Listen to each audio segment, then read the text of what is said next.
Shalom. Devosi bilangan 10 ayat 11 sampai 13, demikian firman Tuhan. Pada tahun yang kedua, pada bulan yang kedua, pada tanggal 20 bulan itu, naiklah awan itu dari atas kemah suci, tempat hukum Allah. Lalu berangkatlah orang Israel dari padang gurun Sinai menurut aturan keberangkatan mereka. Kemudian diamlah awan itu di padang gurun Paran. Itulah pertama kali mereka berangkat menurut titah Tuhan dengan perantaraan Musa. Memasuki tahun yang kedua di padang gurun, Tuhan menuntun Musa untuk memimpin bangsa Israel dari Sinai menuju padang gurun Paran. Bangsa Israel berjalan mengikuti susunan yang sudah ditetapkan oleh Tuhan. Dan Musa mengajak iparnya, Hobab, yang saat itu hendak kembali ke negerinya. Alasannya Musa ingin supaya Hobab juga dapat menyaksikan bagaimana Tuhan memelihara umat Israel. Artinya ajakan itu berdiri atas iman dan keyakinan bahwa Tuhan telah menjanjikan yang baik kepada Israel. Ayat yang ke-29 mengatakan demikian.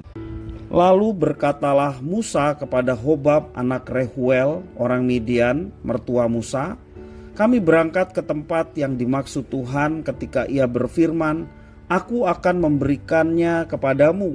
Sebab itu ikutlah bersama-sama dengan kami, maka kami akan berbuat baik kepadamu. Sebab Tuhan telah menjanjikan yang baik tentang Israel. Tabut perjanjian Allah berjalan mendahului barisan umat Tuhan Allah. Dalam tiap titik perhentian dan perjalanan, Musa selalu mengucapkan pengakuan atas pimpinan dan penyertaan Tuhan atas mereka.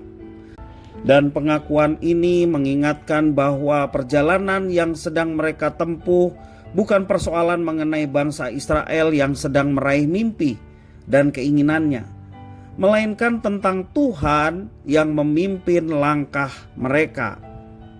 Penyertaan Tuhan Allah inilah yang ingin Musa bagikan kepada iparnya Hobab yang berasal dari keturunan imam di Midian. Musa ingin menunjukkan kepada Hobab bagaimana Tuhan Allah berkarya dalam hidup umatnya dan mengubah mereka menjadi taat kepadanya.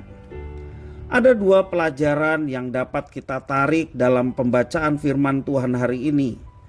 Yang pertama, Musa sebagai pemimpin bangsa Israel tidak ragu untuk mengungkapkan bahwa Allah adalah pemimpin yang sejati atas bangsanya.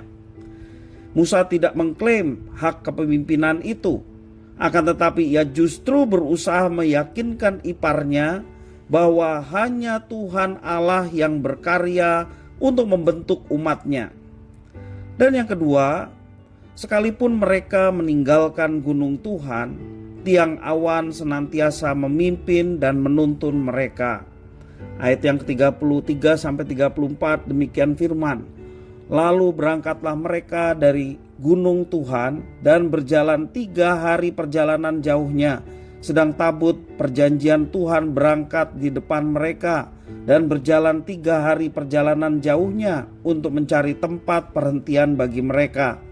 Dan awan Tuhan ada di atas mereka pada siang hari apabila mereka berangkat dari tempat perkemahan. Fakta ini akan menegaskan bahwa Tuhan Allah selalu hadir dan sungguh-sungguh menyertai dalam perjalanan kehidupan umatnya. Tidak ada titik di mana penyertaan Tuhan Allah terlewatkan dari pergumulan dan sukacita kehidupan kita sebagai umat Tuhan.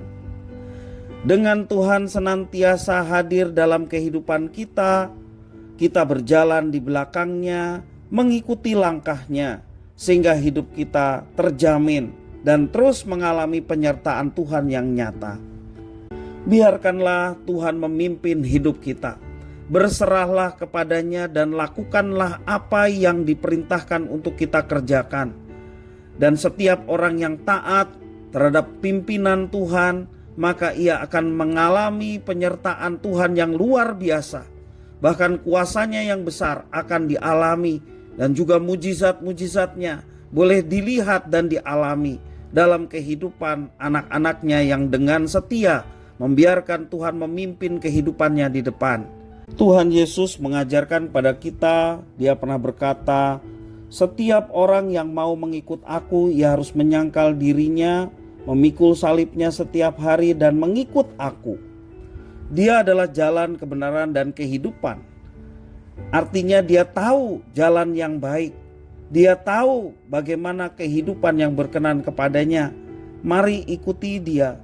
Jangan menyimpang ke kanan dan ke kiri.